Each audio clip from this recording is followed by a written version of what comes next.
नमस्कार दोस्तों, देव क्लासेज के ऑनलाइन मंच पर एक बार पुनः मैं DS पंडा आप सभी का हार्दिक अभिनंदन करता हूं।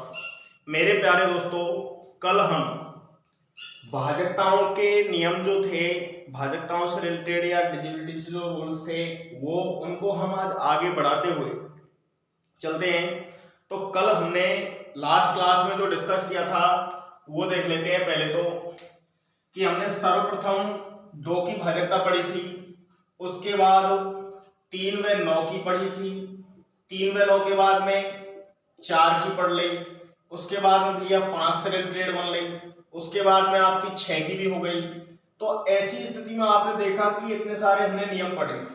नियम पढ़ने के बाद में अब यहां से आगे आने और कौन से हैं जो मूल रूप से आपके बचे हुए हैं, वे हैं एक तो 7 और एक है भाई आपका 11।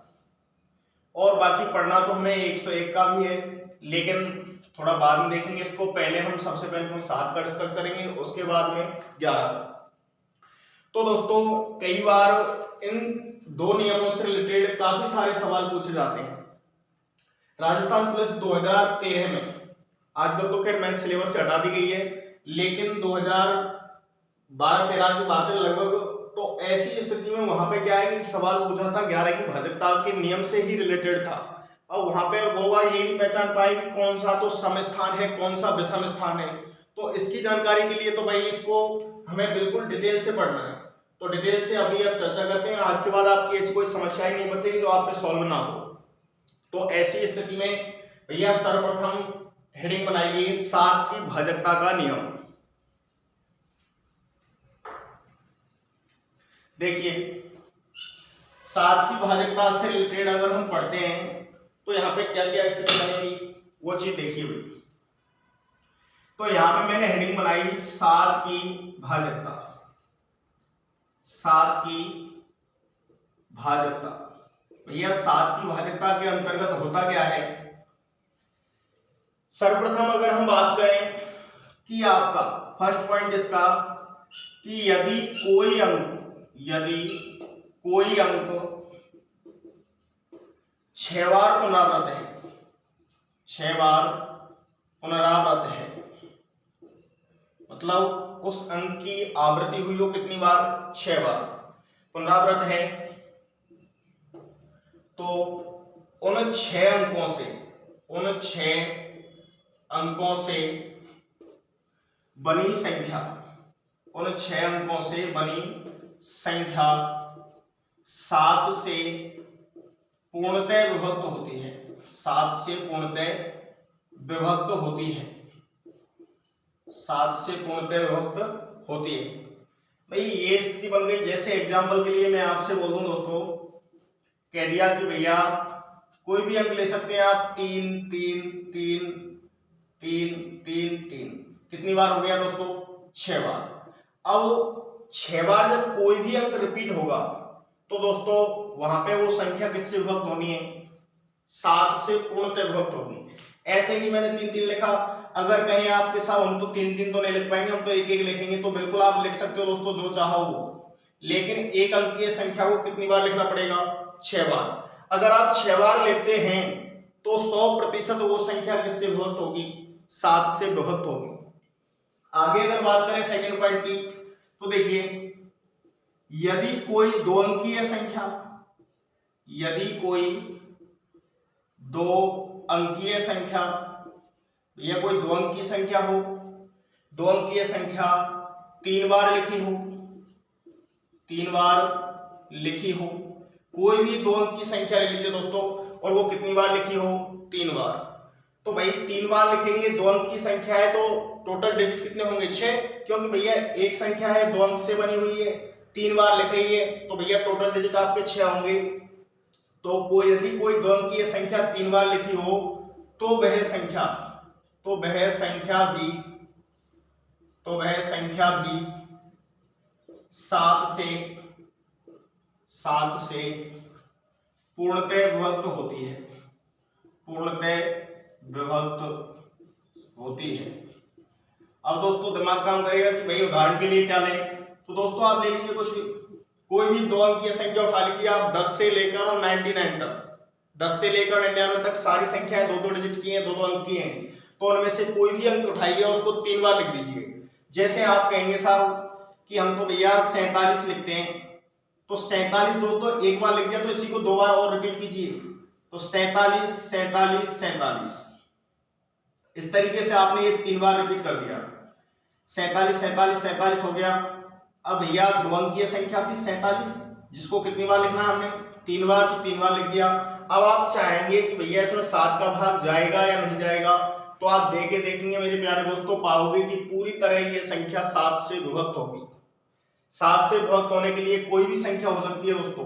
ऐसे ही मैंने लिख दिया कि भैया मैं तो 53 लिखूंगा, बिल्कुल लिख सकते हो दोस्तों, 53 53 53, कोई भी संख्या लीजिए, लेकिन उसको कितनी बार लिखना पड़ेगा आपको, भैया 3 बार लिखना पड़ेगा अगर 2 अंकीय संख्या है तो। नेक्स्ट कंडीशन अगर देखें कि भाई यदि कोई 3 अंकीय संख्या, दोस्तों संख्या 2 अंक की हो सकती है, 3 अंक की हो सकती है, 3 अंकीय संख्या कितनी बार लिखी हो, 2 बार। यदि कोई 3 अंकीय संख्या 2 बार लिखी हो तो वह भी 7 से पूर्णतः विभक्त होती है, 7 से पूर्णतः विभक्त होती है। अब दोस्तों आपके सामने 3 कंडीशन हुई, जैसे मैं आप कहेंगे साहब कौन सी संख्या लिखें, तो दोस्तों आप ले सकते हो 101 101। भैया 3 अंकीय संख्या थी, उसको कितनी बार लिख दिया मैंने, 2 बार लिख दिया, एक बार 101 लिखा और दूसरी बार 101 लिखा। जब कोई 3 अंकीय संख्या 2 बार लिखी तो वह संख्या भी आपकी 7 से पूर्णतः विभक्त होती है। तो यहाँ पे आपने देखा कि भैया 7 की भाजकता के अंतर्गत क्या क्या चीज आई, कि यदि कोई अंक है और वो 6 बार पुनरावृत है या 6 बार लिखा हुआ है, तो वो संख्या पूर्णतः किससे विभक्त होगी दोस्तों, 7 से विभक्त होगी, जिसके लिए मैंने एग्जांपल 3 3 3 1 1 1 लिख दिए। उसके बाद में सेकंड नंबर पॉइंट था कि यदि कोई 2 अंकीय संख्या 3 बार लिखी हो, तो 2 अंक की कोई भी संख्या हो सकती है दोस्तों, कोई सी भी ले लीजिए, वो भैया कितनी बार लिखी होनी चाहिए, 3 बार लिखी होनी चाहिए। अगर 3 बार कोई संख्या लिखी है तो वो भी किससे विभक्त होगी, 7 से पूर्णतः विभक्त होगी। इसके बाद में यदि बात कर लें कि यदि कोई 3 अंकीय संख्या कितनी बार लिखी हो, 2 बार लिखी हो, 3 अंकीय संख्या को अगर हम 2 बार लिखते हैं तो भैया वह संख्या भी किससे विभक्त होती है, 7 से पूर्णतः विभक्त होती है। अब यहां से आपको चाहें तो एक मैं नोट डाल के लिख देता हूं दोस्तों, देखिए नोट में क्या है, यदि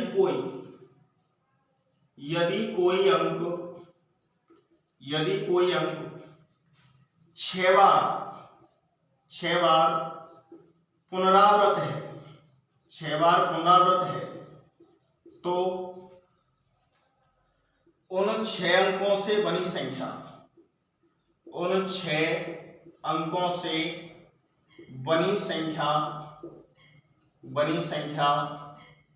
3 7 11 13 37 से पूर्णतः विभक्त होती है, से पूर्णतः विभक्त होती है। तो दोस्तों इस तरीके से मैंने आपके लिए ये 7 का नियम था, मैंने आपको एक एक पॉइंट बाय पॉइंट डिस्कस कर दिया कि यदि कोई अंक 6 बार पुनरावृत्ति है, साथ ही साथ की बात नहीं है, यदि कोई भी डिजिट आपका 6 बार आ रहा है तो भैया उसके अंतर्गत उस 6 अंकों से बनी संख्या में किस किस का भाग जा रहा है दोस्तों, 3 का 7 का 11 का 13 का 37 का, इन सारी संख्याओं का उसमें भाग पूरा जाएगा। अब बात कर लेते हैं यहां से आगे, एक बार चाहो तो आप स्क्रीनशॉट ले लीजिए इसका। देखिए मैं आपसे बोल दूं कि भैया यहाँ पे इस स्थिति में ही 7 से ही रिलेटेड मैं आपको एक सवाल लिख देता हूं, उस सवाल को आप करके बताइएगा मेरे को। और प्रश्न लिख दिया है दोस्तों मैंने क्या, कि किसी संख्या को, मैं एक एग्जांपल लिख देता हूं इससे रिलेटेड ही, किसी संख्या को 7 से गुणा करने पर गुना करने पर प्रत्येक अंक 3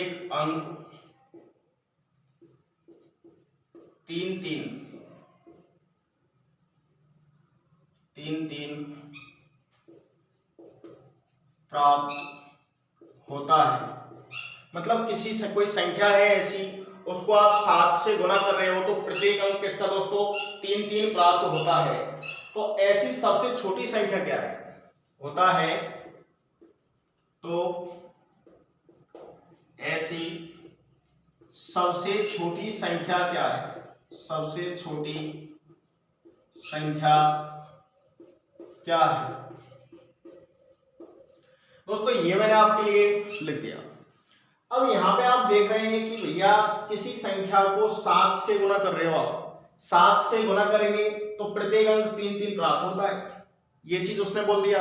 अब या तो आपके सामने दो विकल्प होंगे, कैसे कि भाई या तो विकल्प होंगे, ऑप्शन देगा आपके लिए, तो ऑप्शनों से एक एक को 7 से गुना करके देख लीजिए, जहां 3 आ गया वही आंसर सही है। अन्यथा आप एक काम भी कर सकते हैं यहाँ पे, क्या कि भैया वो संख्या आपसे पूछिए कि छोटी संख्या क्या है, तो संख्या को ही आप x मान लीजिए। क्या मान लीजिए? x मान लीजिए। x को भैया उस संख्या को आप किससे गुना कर रहे हो? 7 से। अब 7 से जब गुना करते हैं तो मेरे प्यारे दोस्तों कितने कितने के अंक प्राप्त होते हैं? 3 के प्राप्त हो रहे हैं, लेकिन है कितने रहे मेरे भाई, ये हमें भी पता नहीं है। तो ऐसी कंडीशन में आपको 7 की भाजकता में मैंने इसीलिए ऊपर लिखवाया है कि जब तक कोई अंक कितनी बार पुनरावृत नहीं होगा, 6 बार, तब तक इसमें क्या है कि x की वैल्यू निकालेंगे, 7 हटाना पड़ेगा, और 7 को हटाएंगे तो 7 का पूरा भाग जाना है इसके अंतर्गत। अब पूरा भाग जाएगा तो ये 3 वाला अंक कितनी बार रिपीट होना चाहिए, बताइए कितनी बार रिपीट होगा दोस्तों? 6 बार। अब 6 बार होगा तो यहां से आप ये कह सकते हैं कि भैया 3 के अंक कितनी बार पुनरावृत हो रहे हैं? 6 बार पुनरावृत हो रहे हैं, ये कंडीशन आएगी। अब हमें चाहिए किसकी वैल्यू? x की वैल्यू चाहिए दोस्तों, तो आपके सामने यही स्थिति रहेगी कि इस तरीके से आपकी वो संख्या है 3 वाली, भाग देंगे 7 का। अब मेरे प्यारे दोस्तों यहां से आप भाग दे दीजिए तो आपका आंसर निकल जाएगा। आंसर निकालने के लिए सीधा सा एक ही भैया भाग देने लग जाओ। तो आप देखेंगे, देखिए हमने कहा 7 चौका 28, भैया कितना शेष बचेगा? 5 बच गया, 5 बच गया दोस्तों। फिर यहां से 53 हो गया, 7 7 49, फिर से 4 बच गया, 7 6 42, एक शेष बच गया। अब भैया एक शेष हो गया तो 7 एकम 7, और भैया 7 नाम 63, तो 47 619 कौन सी संख्या आ गई दोस्तों? 47 619 आपकी वह संख्या है जिसको आप किससे गुना करें? 7 से गुना करें तो भैया प्रत्येक अंक क्या निकल के आएगा? 3 का निकल के आएगा। तो देखो दोस्तों, समझाने के लिए तो खैर ऐसे भी कर दें, या फिर आप डायरेक्ट ये चीज कह सकते थे कि ये अंक का आपको पता होना चाहिए कितनी बार रिपीट होगा। तो आपको मैंने इसीलिए 7 की भाजकता का नियम बताया, इसमें ये फैक्ट बताया कि भाई ऐसी स्थिति में आपको करना यही है कि भैया जब तक कोई अंक 7 से विभक्त करने के लिए उसको कम से कम कितनी बार रिपीट होना जरूरी है? तो 6 बार उसका आना बेहद जरूरी है। तो इस तरीके से दोस्तों आपको काफी सारे सवाल मिल जाएंगे और एग्जाम में देखने को मिलते हैं। ठीक है, तो देख लीजिए, एक बार नोट डाउन कर लीजिए, उसके बाद आगे चलते हैं। देखो चलिए साहब, अब बात कर लेते हैं हम 7 के बाद में आगे चलते हुए 11 की भाजकता की बात करते हैं। दोस्तों मैंने आपको बता दिया है पहले ही कि देखो दोस्तों 2 की पावर 1 वाली कहानी थी, 2 का नियम हो गया था। 2 की पावर 2 की बात की थी तो 4 वाला हो गया था। 2 की पावर 3 की बात की थी तो 8 का हो गया। 2 की पावर 4 की थी 16 का हो गया। 2 की पावर 5 की थी तो 32 हो गया। इस तरीके से मैंने इन सारी भाजकताओं के इनके जो नियम थे, रूल्स थे और आगे तक वो सारे के सारे मैं आपको लास्ट वीडियो में बता चुका हूं। ठीक है, इसके बाद में और लास्ट में क्या बताया था कि भैया 2 का हो गया, 4 का हो गया, 8 का हो गया, 16 का हो गया, 32 का हो गया। फिर इसके बाद में अगर बात करें तो 5 की पावर 1 बोले तो 5, 5 की पावर 2 बोले तो 25, 5 की पावर 3 अगर बात करें तो भैया कितना हो गया 125, 5 की पावर 4 की बात कर ले 625। तो इस तरीके से इनके भी मैं सारे नियम आपको बता चुका हूं लास्ट क्लास में, तो आप वहां से देख लीजिए अगर ये आपने नहीं पढ़े हैं तो। तो वहां से देख लीजिए एक बार, देखने के बाद में यहां से आगे चलते जाए तो 1 सेकेंड से आप आगे तक बढ़ा सकते हो, ठीक है। तो यहां से देखो 2 का हो गया, 3 का मैंने 3 का और 9 का साथ में बता दिया, उसके बाद में 4 का हो गया, 5 का आपका ये हो गया है, 6 का हो गया, फिर 7 का हो गया, फिर भैया 8 का भी हो गया, 9 का भी हो गया, 10 का सिर्फ इकाई अंक में 0 ही होनी चाहिए, नहीं 10 में इसके अलावा भाग ही नहीं जाना है। तो फिर इसके बाद में अब जो क्रमांक आता है वो आता है अपना किसका, 11 का। 11 के बाद में और कोई शेड्यूल ऐसा बचेगा नहीं, ठीक है। तो 11 की भाजकता एक बार देख लेते हैं। ये मैं लास्ट वीडियो में बता चुका हूं आपको, वहां से देख लेना और एक बार अच्छे से समझ में आ जाएगी। तो देखिए दोस्तों, बात कर लेते हैं 11 की भाजकता। 11 की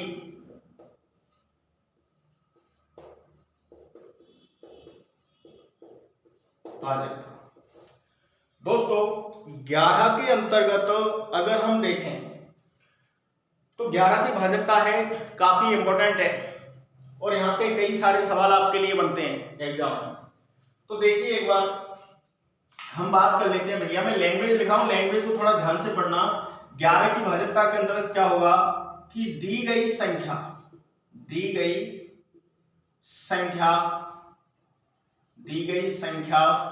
के समव्य विषम स्थानों पर, क्या बोला है दोस्तों, समव्य विषम स्थानों पर, ना कि संख्याओं पर। किसकी बात हो रही है, स्थानों की। समव्य विषम स्थानों पर आने वाले, समव्य विषम स्थानों पर आने वाले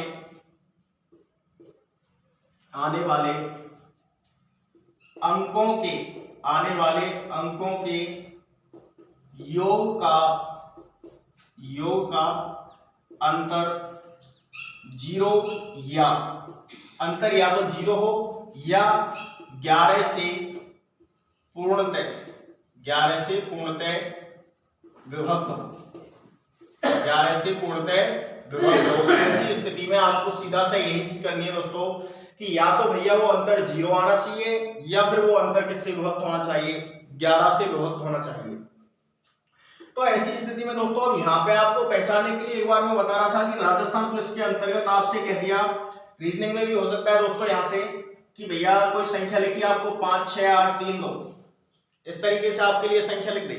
संख्या लिखने के बाद में आपसे कह दे कि विषम स्थानों का योग बताइए, विषम स्थानों का योग, इस तरीके से प्रश्न पूछा था वहां पे। अब विषम स्थानों का योग, अब किसी को यही पता नहीं कि विषम स्थान है कौन से, वो तो ढूंढेगा यहाँ पे विषम स्थान है तो भूल जाओ, क्योंकि यहाँ पे तो मिसप्रिंट हुई है पेपर प्रिंट करने में। दोस्तों मिसप्रिंट नहीं है, विषम स्थान की ही बात कर रहा है। तो विषम स्थान की अगर बात करें तो दोस्तों ये आपके विषम स्थान हो गए, जबकि संख्या कैसी है तो सम है, जबकि स्थान कौन सा है, विषम है। यहाँ आपका ये सम स्थान है जबकि संख्या कैसी है, यहाँ पे विषम है।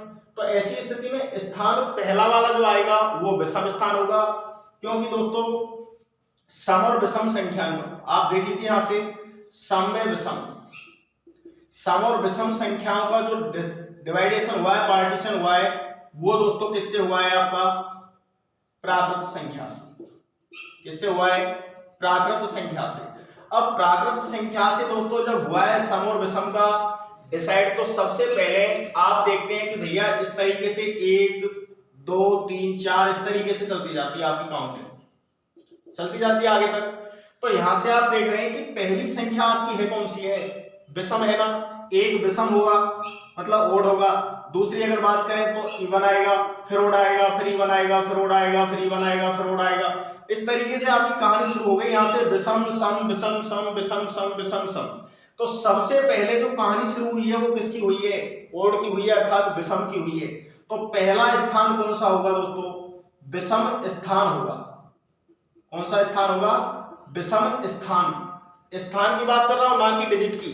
ये अंक तो सम है लेकिन स्थान कौन सा है, विषम है। अगर मैं यहां पे संख्या लिख देता 5 3 6 7, ये मैंने लिखी, यहां मैं कहूं भैया कि यहां पे विषम स्थानों का योग बताइए। अब विषम स्थान की अगर बात करें तो देखिए दोस्तों पहला विषम स्थान तो किसका है, 7 का। दूसरा विषम स्थान कौन सा है, 3 का। अगर बात कर लें कि विषम स्थानों की जब भी बात करेगा तो दोस्तों पहला डिजिट चाहे वो सम हो चाहे वो विषम हो, ठीक है, वो स्थान पहला हमेशा यूनिट डिजिट वाला रहता है, कौन सा, विषम। उसके बाद में सम आएगा, फिर विषम आएगा, फिर सम आएगा, फिर विषम आएगा, इस तरीके से कहानी चलेगी। तो यहां से आपको बस सिर्फ ये चीज समझाने का उद्देश्य है मेरा कि भाई विषम स्थान की बात कर रहे हैं, ना कि किसकी, संख्याओं की। तो देखिए एक बार कि भाई 11 की भाजकता से रिलेटेड में किस किस तरीके से हो सकते हैं प्रश्न, जो मैंने आपको बता दिया एक बार। अब यहां से देखें कि भैया 11 का भाग जाएगा कैसे, वो चेक करेंगे हम लोग। तो देखिए 53 और भैया मैंने लिख दिया 57, 32, 78, ये मैंने संख्या लिखी है। अब दोस्तों यहां से आप देखोगे कि भैया इसमें 11 का भाग जाएगा या नहीं जाएगा, तो आपको कुछ भी नहीं करना है। आप सम और विषम स्थान का पता तो रखिए कि भैया विषम स्थान कौन सा है, सम स्थान कौन सा है। तो दोस्तों बताइए पहला स्थान कौन सा होगा, विषम, बिल्कुल साहब विषम हो रहा है। पहला स्थान आपका दोस्तों कौन सा हो गया, विषम स्थान। अंक की बात नहीं हो रही है, ध्यान रखना ये चीज। कहीं आप सोचें कि अंक अंक तो दोस्तों सम है, लेकिन स्थान कौन सा है इसका, विषम।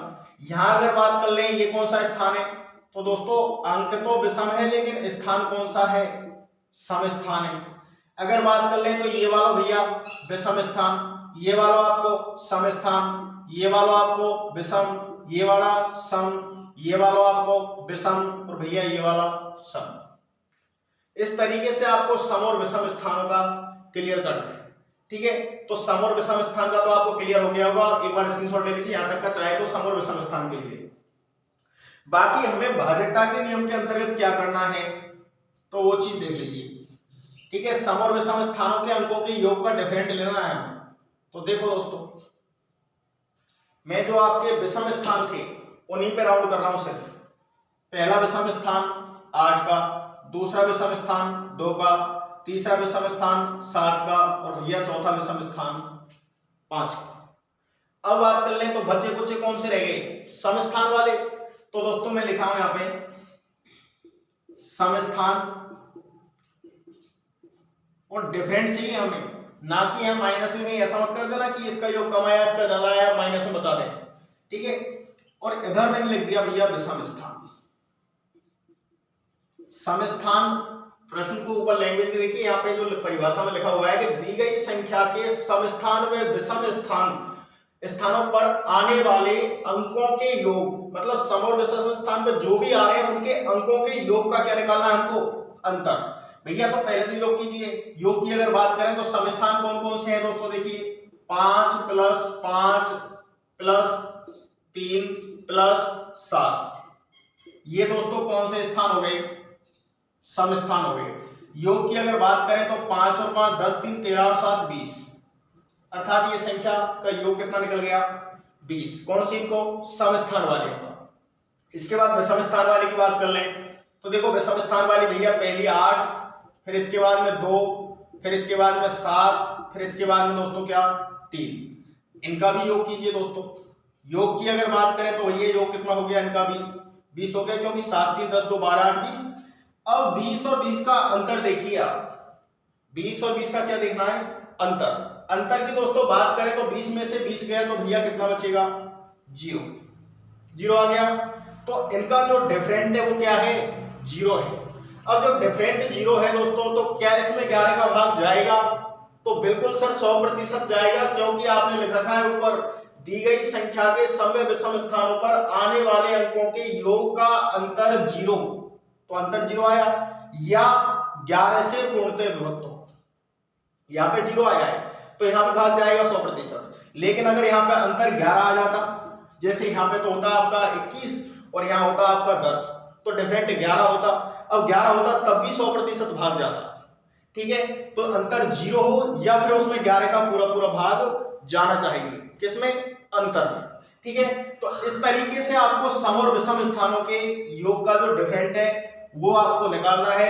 यदि वो 0 आता है या फिर वो 11 से विभक्त आता है, तो ऐसी स्थिति में जो संख्या दी है वो संख्या उस 11 से पूर्णतः विभक्त होगी, ठीक है दोस्तों। एक बार स्क्रीनशॉट ले लीजिए, फिर आगे चलते हैं।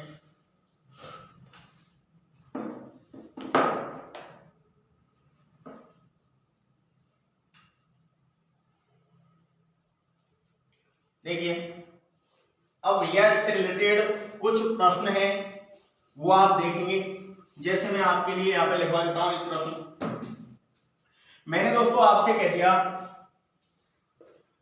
कि 1/3/6 1/3/6 में y के स्थान पर क्या मान रखें कि दी गई संख्या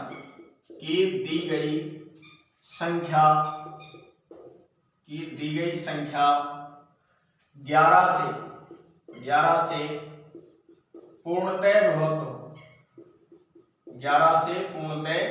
विभक्त हो। अब दोस्तों यहां पे y का मान क्या रख सकते हैं कम से कम, एक बार देखिए, दिमाग लगाइए क्या होगा।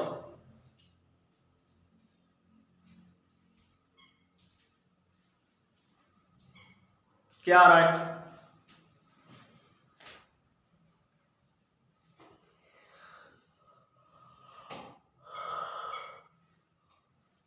हाँ जी, क्या निकल के आ रहा है बताइए। तो देखो दोस्तों, कुछ भी नहीं करना है हमको, सिर्फ आपको ये संख्या लिखनी है कि भैया 1/3/6 ये हमने संख्या लिखी। इस संख्या को यदि हमको भैया विभक्त करना है तो दोस्तों मैंने अभी आपको लास्ट में नियम बताया कि दी गई संख्या के सम व विषम, भैया पहले सम व विषम स्थानों पर आने वाले अंकों के योग का अंतर 0 या फिर 11 से विभक्त होना चाहिए। तो मेरे प्यारे दोस्तों यहां से आप देख रहे हैं कि भैया 6 है, इधर 3 है और इधर 1 है। कौन से स्थान है दोस्तों? विषम स्थान है। विषम स्थानों का योग कीजिए आप, 6 और 3 9 और 1 10 हो गया।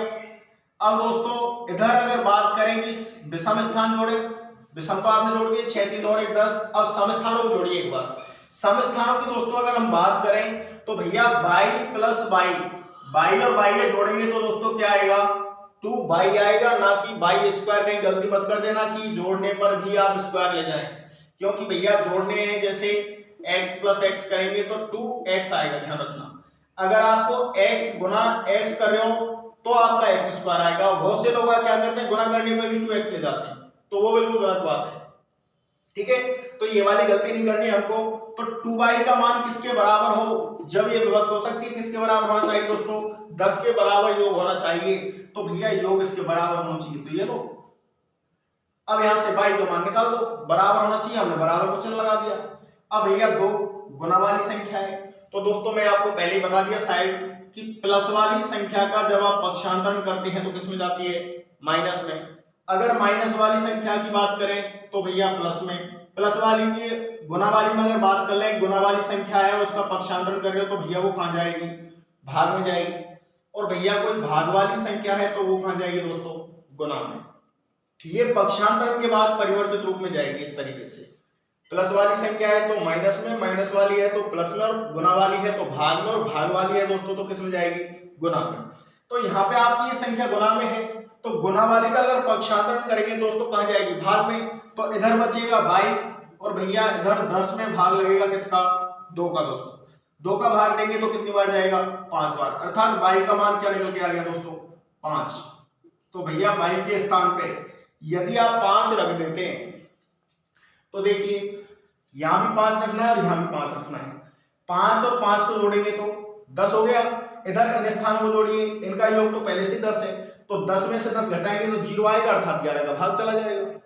ठीक है, तो इस तरीके से आप इसका मान निकाल सकते हैं। और देखिए, चलो एक बार और बताइए।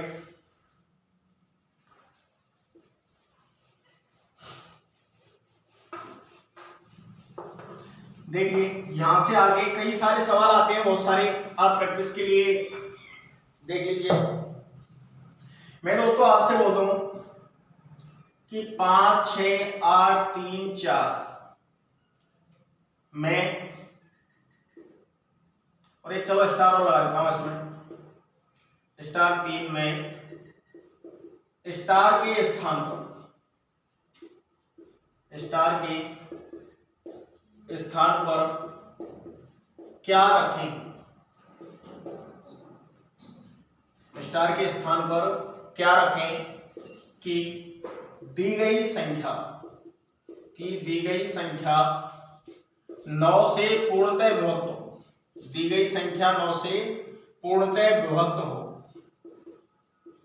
अब दोस्तों आप बताइए, बहुत छोटा सवाल है कि भैया 5 6 8 3 4 स्टार 3 में स्टार के स्थान पर क्या मान रखें कि दी गई संख्या किससे विभक्त हो जाए, 9 से पूर्णतः विभक्त हो जाए। ये दोस्तों 9 है, 9 से पूर्णतः विभक्त हो जाए। अब 9 से विभक्ति के लिए दोस्तों मैंने आपको बता रखा है कि भैया दी गई संख्या है उसके अंकों का योग करना है, तो वहां पे आप उस योग में कितना कम पड़ता है उसमें 9 का भाग देके देख लेना। जैसे अगर बात कर ले यहाँ पे 5 6 8 3 4 स्टार 3 और भाग देना है दोस्तों किसका, 9 का। अब जब 9 का भाग लेना है तो स्टार की जगह तो कोई ना कोई मान रखना पड़ेगा। तो ऐसी स्थिति में आपको करना क्या है कि इनको एक बार टोटल कीजिए।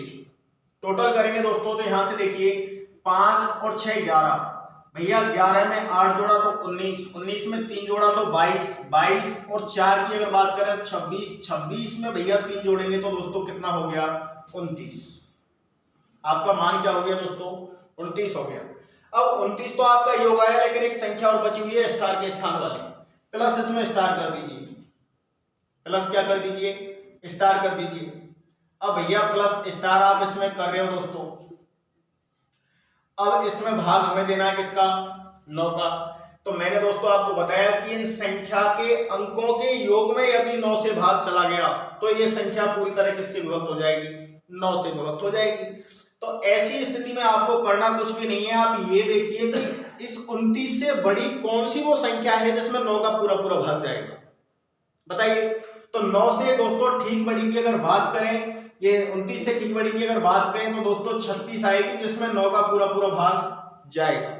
तो दोस्तों स्टार के स्थान पे क्या रखूं, भैया 29 में कितना जोड़ूं कि 36 हो जाए, बताइए। 29 पे कितना मान रखेंगे स्टार की जगह पे कि इसका योग कितना हो जाना चाहिए, 36 हो जाना चाहिए। तो भैया बताइए 29 में कितना रख दूं दोस्तों, स्टार की जगह आप क्या रख दीजिए, 7 रख दीजिए। 29 में 7 जोड़ा तो 36 हुए और 36 में दोस्तों 9 का भाग देंगे तो पूरा पूरा जाएगा। अर्थात हम कह सकते हैं कि भैया इस प्रश्न का जवाब क्या होगा दोस्तों, 7 होगा। प्रश्न का जवाब क्या होगा, 7 होगा कि आप इसके जगह 7 रख दीजिए और इसमें पूरा पूरा भाग चला जाएगा किसका, 9 का। एक तरीका तो अपना ये है, और चाहो तो आप दूसरे पैटर्न से भी कर सकते हो। इसको देखो, कुछ भी नहीं है, बहुत सरल होता है 9 की भाज्यता से रिलेटेड सवाल। कुछ भी नहीं करना है, जहां भी आपका योग 9 हो रहा है वहीं काट दीजिए। जैसे मैं कहूं दोस्तों 5 और 4 9, 6 और 3 9, 8 और 3 11, 11 हो गए दोस्तों। अब 11 तो योग हो गया, लेकिन भैया 11 से बड़ी संख्या ढूंढिए जो 9 से पूर्णतः विभक्त है। तो 11 से बड़ी कौन होगी दोस्तों, 18 होगी। अब 18 होगी तो 11 में भैया क्या जोड़ूं कि इनका योग यहाँ पे क्या रखें इसकी जगह पे कि योग क्या हो जाए, 18 हो जाए, क्योंकि 18 में 9 का भाग जाएगा। तो ऐसी स्थिति में यहाँ क्या मान रखना पड़ेगा आपको, 7 रखना पड़ेगा दोस्तों। 7 मान रखते ही आपका भैया ये 18 हो जाएगा, तो भैया किसका भाग चला जाएगा, 9 का भाग चला जाएगा। तो इसके लिए भैया न्यूनतम मान क्या रखना पड़ेगा आपको, 7। क्या रखना पड़ेगा, 7। ऐसे ही कई बार एग्जामों में प्रश्न पूछ लिए जाते हैं, ठीक है। तो एक बार तो आप ऐसे सवालों की प्रैक्टिस कीजिएगा, और कोई प्रॉब्लम आती है तो आप हमें कमेंट करके बता सकते हैं। अब कुछ विशिष्ट संख्याएं ऐसी होती हैं जिनके हम नियम लिखने में तो काफी, एक महीने से बोले तो असमर्थ बोल सकते हैं, लेकिन कुछ विशेष संख्याएं होती हैं। जैसे कि साहब आप कहेंगे आपने 11 तक ही नियम बताए सर, 12 के लिए क्या करेंगे। तो दोस्तों ऐसी संख्या जब होती है, जैसे आपकी 12 आ गई, भैया 12 के बाद 13 तो अभाज्य संख्या में चली जाएगी। 6 वाला नियम में से मैंने कर दिया, कोई अंक 6 बार पुनरावृत्त, 3 7 11 13 37 से पूर्णतः विभक्त होता है। ऐसे ही आपकी ऐसी संख्या लिख देता हूं मैं 14, भैया आपकी संख्या लिख दी मैंने 16 का हो गया 18 के बाद चले तो दोस्तों 20 हो सकती है, 20 के बाद में अगर बात कर लें 24 हो सकती है भैया, आपकी 48 हो सकती है, कोई भी संख्या हो। तो सबसे पहली प्रायोरिटी ऐसी संख्याओं के लिए भाई साहब के इनकी भाजकता के नियम क्या होंगे, उसके लिए आपको सीधा सा एक ही चीज याद रखनी है कि अगर संभव हो सके, क्या हो सके, संभव हो सके तो क्रमागत खंड कीजिए। क्रमागत कैसे कि दोस्तों 2 के बाद 3, 3 के बाद 4, 4 के बाद 5, इस तरीके से जो क्रम से आते हैं। तो मैं दोस्तों ये कर सकता हूं, किसी संख्या को गुना करने पर 3 और 4 को परस्पर अगर मैं गुना कर दूं तो क्या आएगा, 4 गुना 3 किया दोस्तों, क्या निकल के आ जाएगा, 12 आएगा। अब 4 गुना 3 किया तो 12 हो गया।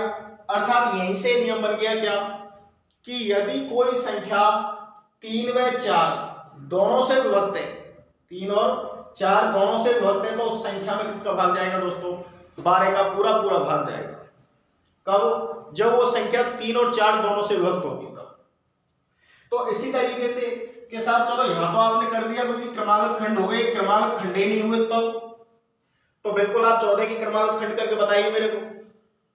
यहां तो साहब क्रमागत खंड नहीं होंगे। तो दोस्तों जब क्रमागत खंड ना हो तो सहभाज्य खंड करने, कैसे करने, सहभाज्य भी मैं बता चुका हूं दोस्तों। लास्ट वीडियो में सारी चीजें मैं रिपीट जो भी शब्द बोल रहा हूं वो सारी चीजें पीछे निकल चुकी हैं, तो उनको आप देखिए एक बार, ठीक है। तो यहां से अगर बात कर लें कि भैया 14 के लिए क्या खंड करें साहब, क्रमागत तो नहीं हुए दोस्तों, 2 और 7 तो कर सकते हो ना, क्रमागत है क्या, नहीं है, लेकिन भैया सहभाज्य है। इनमें किसी भी एक संख्या कोई है क्या जो इन दोनों को विभक्त कर सकती है, नहीं है दोस्तों। तो ऐसी स्थिति में जो संख्या 2 से और 7 से इन दोनों से विभक्त होगी वो संख्या भैया किससे विभक्त होगी, 14 से भी पूर्णतः विभक्त होगी। अगर बात कर लें कि भैया 18 के लिए, तो दोस्तों वही कहानी, 2 गुना 9 कर दीजिए, कोई कॉमन आएगा क्या इनसे, नहीं निकलेगा दोस्तों। तो ऐसी स्थिति में ये संख्या भी किससे विभक्त होगी, 18 से विभक्त होगी। कब, जब दो संख्या 2 और 9 से जो विभक्त होगी वो संख्या किससे विभक्त हो जाएगी आपकी, 18 से। ऐसे दोस्तों 24 के लिए अगर करना चाहे तो क्या कर सकते हैं, 8 गुना 3 कर दीजिए, 6 4 मत लेना दोस्तों, क्योंकि 6 और 4 में कॉमन आ जाएगा 2, ठीक है। तो इसलिए ये तो ले नहीं सकते, आपको 8 और 3 ही लेना पड़ेगा। जो संख्या 3 से और 8 से विभक्त होगी वो 24 से विभक्त होगी। ऐसे ही अगर बात कर लें, क्या लें बताओ, 8 से ले लें, नहीं दोस्तों बिल्कुल गलत है, क्योंकि यहां से 2 कॉमन निकल जाएगा, ये नहीं लेना है। तो क्या लोगे साहब, तो आप दोस्तों इसमें ले लीजिए क्या, 16 गुना 3, 16 के 48 होते हैं, जहां 3 का भाग जाएगा और 16 का भाग जाएगा उस संख्या में 100% किसका भाग जाएगा, 48 का भाग जाएगा। तो इस तरीके से दोस्तों कुछ भाजकता के नियम थे और वो मैंने आपके सामने डिस्कस करे। इसके बाद में आगे अगर कोई प्रॉब्लम आती है तो आप मेरे को मैसेज कीजिएगा, कमेंट कीजिएगा। कमेंट करने के बाद में मैं आपकी समस्याओं को दोबारा से पुनः या तो नई वीडियो के साथ आएंगे, अन्यथा फिर वहीं पे कमेंट के साथ में ही आपका सॉल्यूशन भेज देंगे। इसके बाद अगर बात करें दोस्तों तो आप हमें सपोर्ट कीजिए, चैनल को सब्सक्राइब कीजिए, शेयर कीजिए। आपका सपोर्ट हमारे मनोबल को बढ़ाता है दोस्तों, और हमारी सब टीम आपकी साथ में पूरी तरह समर्पित भाव से काम कर रही है। थैंक यू, धन्यवाद, जय हिंद, जय भारत।